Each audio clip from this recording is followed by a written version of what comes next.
Hi guys! For this project, I chose to focus on teaching as the career field.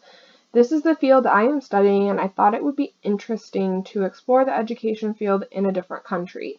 I chose to look at Thailand for the country of focus, so today we will be exploring the education field in Thailand.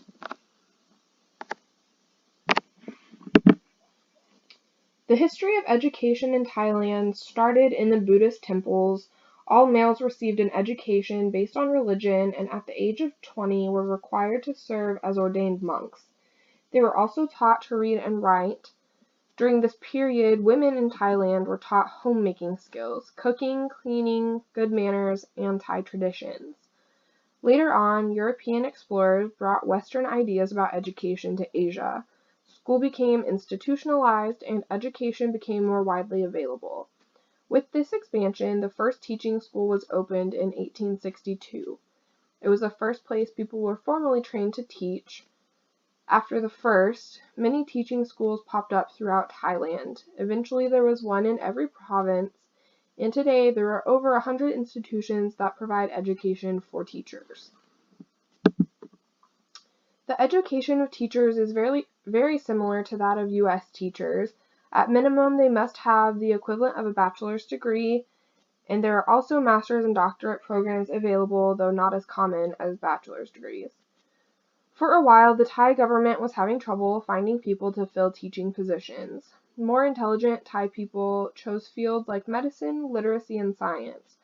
Thailand needed to give people a reason to become teachers. The Ministry of Education started a scholarship for people who wanted to become teachers. It is much like a Teach Grant in the States. The government gives out grants to people to pay for their college education as long as they commit to high needs areas in rural schools. The combination of the availability of teachers' education and these grants has caused an overproduction of teachers in Thailand. There are many differences between the urban schools and rural schools. In the more rural areas of the country, every village insists on having their own school. This causes a shortage of teachers for the number of classrooms that there are. Teachers at these schools end up teaching multiple grades and subjects because people cannot be found to fill the positions. Urban schools, on the other hand, have an overabundance of teachers. There are not enough jobs for the number of teachers being produced. Comparing the test scores of the two, there are also large differences. Urban schools receive more of the federal funding, and they have better educated teachers. Students in urban schools tend to score better. Rural schools get the short end of the stick. They don't receive as much funding, and with the shortage of teachers, the quality of their education is far less than that of students in urban schools. People within these communities are calling for change. Public schools in Thailand are government funded, and the government spends a large portion of its budget on education. In 2015, 20%, or $2.58 trillion of the Thai's budget was spent on education. They are investing to help increase Thailand's rankings worldwide, and a lot of this funding is going to urban schools.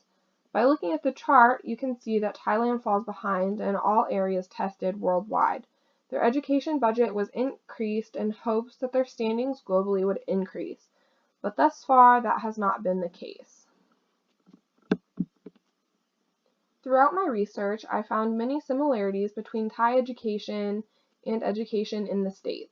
One of the first is that the school year is around 9 months long, though we go at different times of the year.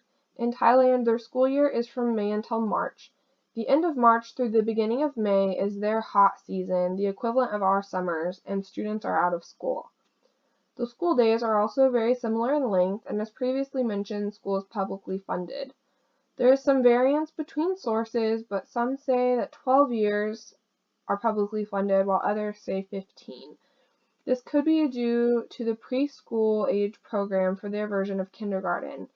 This lasts for 3 years. One of the greatest differences between Thai schools and U.S. schools is that their post-secondary education. Thai students have much more choice in how they specialize. They can choose between an academic route, which prepares them for college and jobs as authors, writers, mathematicians, and scientists, or they can choose a vocational route to prepare them for the workforce. This would be students who wanted to go into construction, labor jobs, and things that didn't require so much school. The vocational schools are usually off campus and separate from the traditional elementary schools. Another large difference between Thai and US schools is that their students wear uniforms. This isn't just an every once in a while occurrence or something that only takes place in most schools. It is government controlled. Students from elementary age to college age wear uniforms, and it is a norm in their society. The uniforms vary by age group, but generally girls wear skirts, white socks, and dress shoes. Boys wear khaki, navy, or black shorts, white collared shirts, and dress shoes. The Ministry of Education controls everything down to the way they cut their hair. Boys are not to have long hair, and teachers have been known to cut it if it is too long. The shirts of the students also have their names and school ID numbers on them. It is a much different environment than that of the US, where we have free choice in what we wear every day. English is being expanded in Thailand. Currently, only about 27% of Thai people speak English, but this is quickly changing. People who can teach English are in high demand to start teaching. More aspects of Thai life have become dependent on English. One of these areas is the entrance exams that students take to get into post-secondary programs, and without knowing English, they cannot participate in them. The pay of English teachers in Thailand is very good. They make enough to put back nearly 25% of their pay. The salary seems small when compared to US numbers, but in Thailand, $1,000 a month is more than enough to live on. The purchasing power of the dollar is much more there than it is here. If you are looking for a new experience, teaching English in Thailand is always an option.